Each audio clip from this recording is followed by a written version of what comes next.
नमस्कार साथियों, मैं आपका दोस्त रोहित बिसैया और आप देख रहे हैं युग वाणी टाइम्स। विश्व की प्रसिद्ध रामलीला अयोध्या की रामलीला की आज प्रेस वार्ता है और अयोध्या की रामलीला में श्री राम का किरदार निभाने वाले राहुल भूषण जी हमारे साथ मौजूद है। बहुत बहुत स्वागत है राहुल जी। शुक्रिया शुक्रिया। मेरा सौभाग्य है रोहित भाई कि आपने मुझे इस लायक समझा कि मैं आपके चैनल पे दोबारा से या तिबारा से या मल्टीपल टाइम्स आके अपने विचार प्रकट कर सकूं। किस प्रकार की तैयारियां इस बार अयोध्या की रामलीला? तैयारियां बहुत तैयारियां हैं। इस बार तो हम लोग 6 महीने पहले से ही चालू हो गए हैं। आप देख ही रहे हैं कि अभी जुलाई खत्म नहीं हुआ और हमारी ये 6ठी प्रेस कॉन्फ्रेंस है, आज 6th प्रेस कॉन्फ्रेंस है और हम लोग जून में चालू हो गए थे। और इस बार सिर्फ प्रोपेगेंडा करना या मीडिया के सामने रूबरू होना हमारा एम नहीं है। हमारा एम है कि अच्छी से अच्छी प्रोडक्शन, अच्छी से अच्छी रामलीला, अच्छे से अच्छे एक्टर्स और अच्छे से अच्छे कॉस्ट्यूम्स का प्रदर्शन करें और अच्छी से अच्छी लाइट्स एंड टेक्नोलॉजी का इस्तेमाल करें। सीमाएं थी कोविड में पिछले वर्षों में, इस बार सीमाएं है नहीं और काफी कुछ हम देख सकते हैं कि हम कर सकते हैं। तो इस बार हम कुछ क्या नया देखेंगे? सीमाएं तो हमने पहले भी लांगी हैं और सीमाएं हम लांघते चले आएंगे।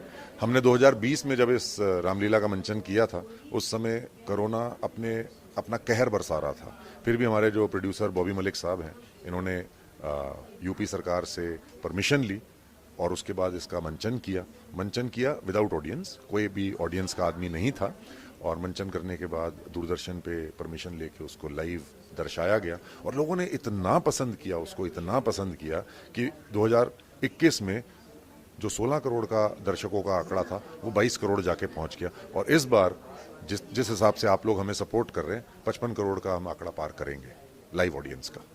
भगवान राम का ऐसा कुछ संदेश है जो आप दर्शकों को देना चाहेंगे? भगवान राम का एक संदेश नहीं है, संदेश ही संदेश है।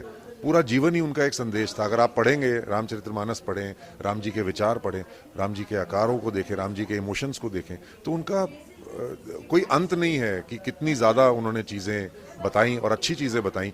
उनका 1% भी, 1% भी अगर हम अपने मन के अंदर धारण कर लें तो हमारा जीवन सौभाग्यशाली हो जाएगा। पहले से थिएटर के बहुत से कलाकारों को इस बार मौका दिया जा रहा है और अच्छे अच्छे कलाकार चुने गए हैं इसके लिए, चयन के लिए। तो इस बारे में आप बताइए। ये तो आप देख ही रहे हैं कि आप लोग प्रेस कॉन्फ्रेंसेस सब जगह जाके करते हैं। इस बार जो हमारे जो आर्टिस्ट्स हैं, हमारी जो लड़कियां हैं, लड़के हैं जो इस बार परफॉर्म करेंगे, आप खुद देख रहे हैं कि वो किस लेवल के परफॉर्मर्स हैं, किस लेवल के आर्टिस्ट्स हैं। आप हमारे फेलिसिटी थिएटर के भी सारे शोज कवर करते हैं, आपको एग्जैक्टली पता है कि उनका क्या कैलिबर है। और अगर वो कैलिबर हम लोग कैरेक्टर रोल्स में डाल सकते हैं इस रामलीला में, तो आप समझ सकते हैं कि ये रामलीला किस लेवल की जाने वाली है। क्योंकि हमारे जो मेन जो 35-40% जो हमारे जो एक्टर्स हैं वो सेलिब्रिटी एक्टर्स हैं जिन्होंने पूरे विश्व में अपना नाम बनाया है। और बाकी जो 60-65% जो एक्टर्स हैं जो कैरेक्टर रोल्स करेंगे वो भी इतने ही टैलेंटेड हैं।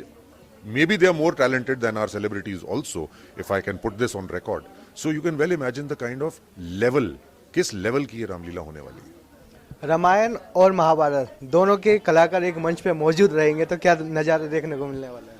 देखिए, कलाकार तो कलाकार है। आज वो महाभारत कर रहा है, कल रामायण कर रहा है, परसों कोई कॉमेडी प्ले करेगा या फिर किसी मर्डर का रोल निभाएगा या अपने किसी दादा या परदादा का या भाई का या बहन का कोई भी रोल निभा सकता है। सो कलाकार तो एक कोरा कागज होता है, उस पर आप जो भर दीजिए वो कला निकाल के दिखा देता है। बस वो कला में उसकी मास्टरी होनी चाहिए। ये संदेश है हमारा कलाकारों से। इसलिए हम लोग इस बार सारे कलाकारों को हम लोग स्टेज पे बुला करके उनका इंट्रोडक्शन करा रहे हैं, उनको मीडिया से मिला रहे हैं, रूबरू करा रहे हैं। क्योंकि हम चाहते हैं कि सारे कलाकारों को, चाहे वो छोटा हो चाहे बड़ा हो, उससे मायने नहीं है, उसको मंच मिले। और उसको मंच नहीं मिलेगा तो वो अपना टैलेंट कैसे दिखाएगा। बॉबी मलिक के बारे में बताइए। आप काफ़ी सालों से उनसे जुड़े हुए हैं, उन्होंने फिर आपको श्री राम का ऑफर जब दिया था तो कैसे रिएक्शन है? नहीं, बॉबी मलिक साहब को मैं बहुत सालों से तो नहीं जानता, कुछ सालों से ही शायद जानता हूँ, 2-3 सालों से। लेकिन मैंने ऐसा आदमी अपनी ज़िंदगी में नहीं देखा। देवता स्वरूप आदमी है, भाई है और सेल्फलेस आदमी है और सिर्फ भगवान की सेवा कर रहा है। मैं आपको ये दावे के साथ कह सकता हूँ कि वो आदमी रामलीलाओं से 1 रुपए का भी प्रॉफिट या मुनाफा नहीं कमाता है। जो भी है वो राम जी की, हनुमान जी की और भगवान की सेवा में डाल देता है। तो ऐसा आदमी इस दुनिया में मिलना बहुत मुश्किल है। मैं सौभाग्यशाली हूँ कि वो मेरे को अपना भाई मानता है और मैं उनको अपना बड़ा भाई मानता हूँ। Thank you very much.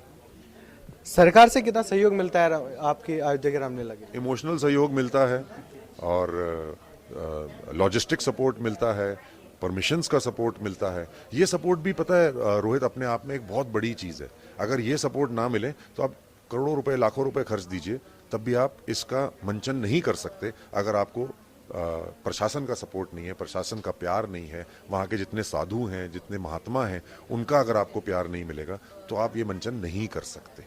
तो हम सौभाग्यशाली हैं कि हमारी अयोध्या जी की रामलीला को साधुओं से लेकर, चीफ मिनिस्टर से लेकर, डिप्टी चीफ मिनिस्टर से लेकर सबका सहयोग मिलता है उत्तर प्रदेश में। और मैं उत्तर प्रदेश सरकार को कोटि कोटि नमन और धन्यवाद करना चाहता हूँ कि आप इस लेवल पे आकर के हम अयोध्या जी की रामलीला को सपोर्ट करते हैं और हमें प्रोत्साहित करते हैं कि हम साल दर साल बार बार दिल्ली से अयोध्या जी जाते हैं और इसको परफॉर्म करते हैं। Thank you to the chief minister, thank you to all the deputies that he has. Thank you so much sir, thank you. Last सवाल है मेरा, कौन कौन से राजनेता आपके रामलीला में इस वक्त किरदार निभाने के लिए? बहुत राजनेता हैं जो निभा रहे हैं, जैसे रवि किशन साहब हैं, मनोज तिवारी साहब हैं, बहुत सारे लोग हैं जो जुड़ते हैं, फिल्मी कलाकार हैं, पॉलिटिशियंस हैं, और सब लोग जितने भी लोग, अभी हमारे इंडियन नेवी की एक कमांडर हैं वो भी जुड़ी हैं। सो हमें ये लगता है कि कहीं ना कहीं इन सब को अपने अंदर जो राम जी के लिए जो इनका प्यार है, जो इमोशंस हैं, वो प्रकट करने का, दर्शाने का मौका मिलता है। इसीलिए वो आते हैं। और हम उनको क्या दे सकते हैं? हम किसी को कुछ नहीं दे सकते, हम सिर्फ भक्ति कर सकते हैं या भक्ति को सपोर्ट कर सकते हैं। बहुत बहुत धन्यवाद हमारे साथ जुड़ने के लिए। हमारे साथ मौजूद थे राहुल बूचा, जो आज देखे रामलीला में एक बार फिर से श्री राम का किरदार निभा रहे हैं। मैं आपका दोस्त रोहित बिसाइया और आप देखते रहे युग वाणी टाइम्स।